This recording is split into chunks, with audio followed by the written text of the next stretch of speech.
back. Well, you see me post up a bulletin about it. Here's my cop replica of a 1959 Gibson Les Paul Standard Sunburst. And it's got the Gibson and the Les Paul on the headstock. I bought the Les Paul thing to put on there, and I was going to do a mother of pearl with my name on it, but after practicing around with the Dremel tool and wasting a bunch of wood and everything else I could get my hands on to try to practice, I was like, So I stuck it on there and nitroed it up. This was a kit. Gerald Bagwell out of Plantation, Florida.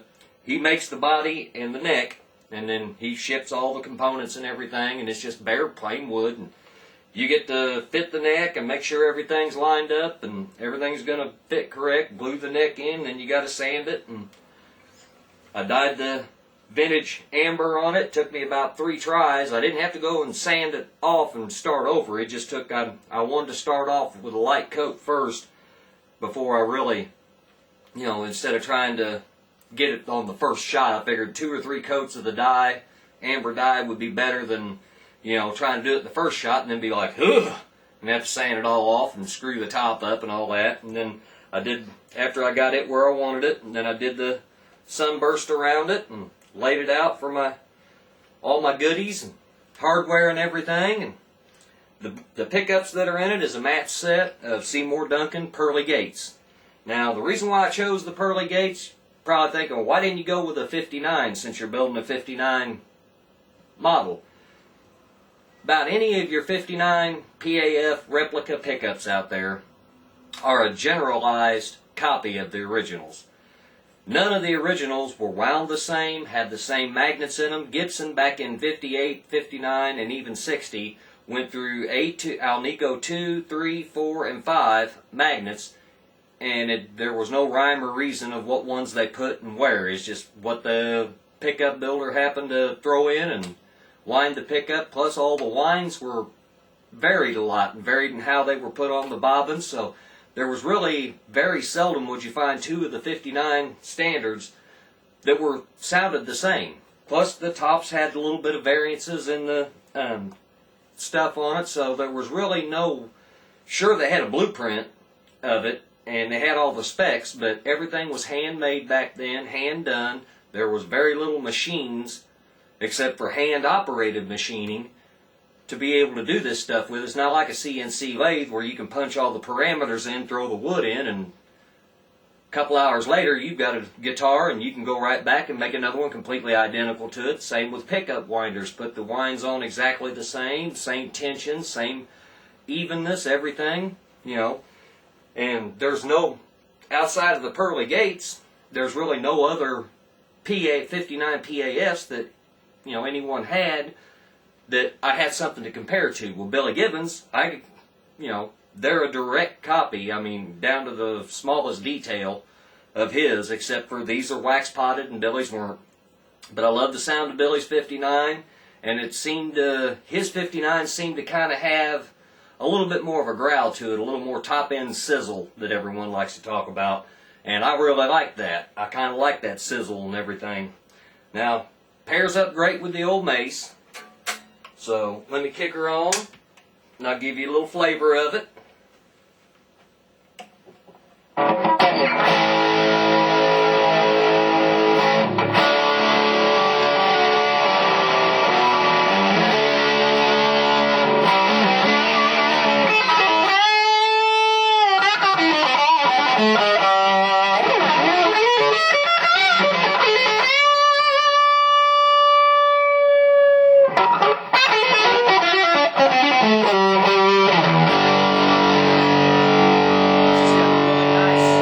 Chunk to it. I like that. The neck.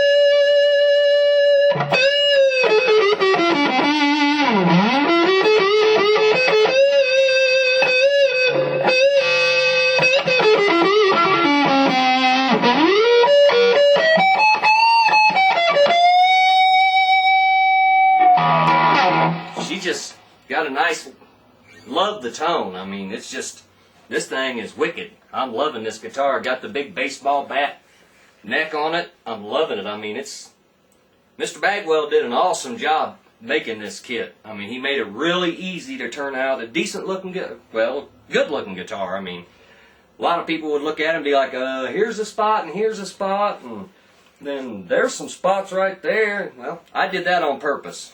A lot of my friends wanted me to relic it, and I'm not really into relicking. I like it to be natural. I like to know that I earned all those spots.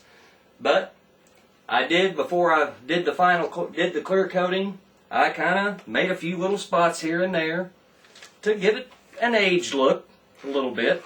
So it looked like it already had a little use to it and everything. And then once I wear through the clear coat, then it'll already have a head start. And, you know, just keep going, looking better and looking older. And I didn't do anything to the top. I didn't really want to relic and age that. I figured if I'm going to put the time and effort into trying to get this burst completely right and make it look good, then I'm not going to screw that up. All time and everything else will have to do that on its own. But I mean, Skinner wise,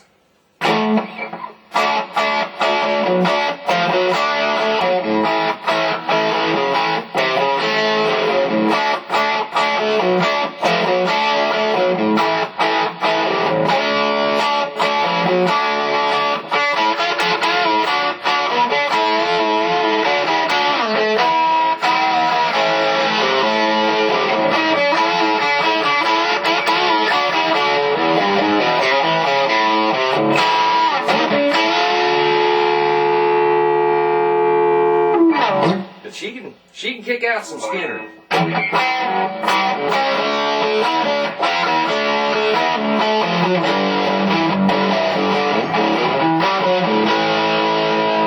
Actually, these pearly gates is just a hair aggressive for like the Gary Rossington tone. You know, if you kind of back it off a little bit and kind of back the tone off.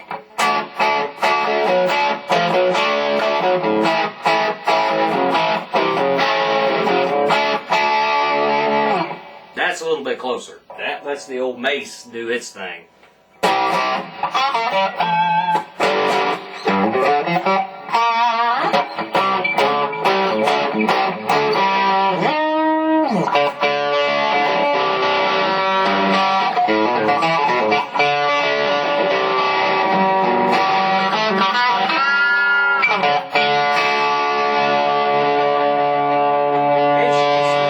She can still do the Ted Nugent.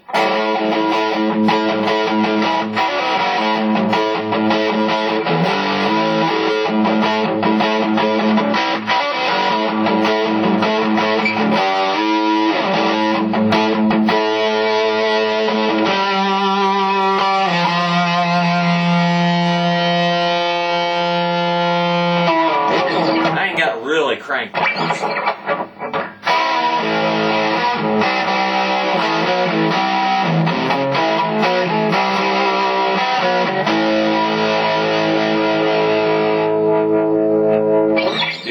Marshall Tucker pretty well.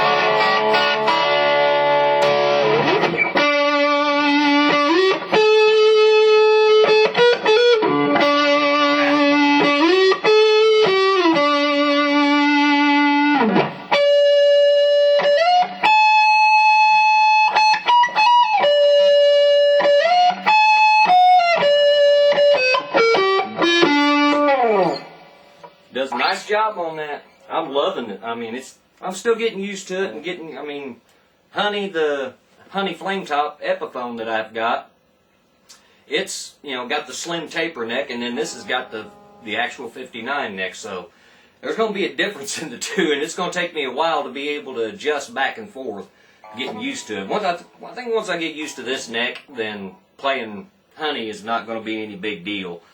But, you know, I mean, this right here, though, I'm just loving this. I mean, especially, I originally, when I first got it all put together, I wired it up. I've got Bumblebee's, Lux Bumblebee capacitors in it, the paper and oils, and I did the neck pickup with the 50s style, but I did the bridge pickup with the modern, the way the tone capacitors hooked up. And the 50s, when I did Honey in the 50s, it was like I took and pulled out the high gain jack and plugged it into the low gain jack. There was that kind of tonal difference. And with Honey, I didn't really like that, so I did her on the modern. And I thought, well, I'll do the bridge on this on the modern. Well, you do that with this Pearly Gates pickup, and you got a pickup with some punch and some power to it. I mean, it's really aggressive.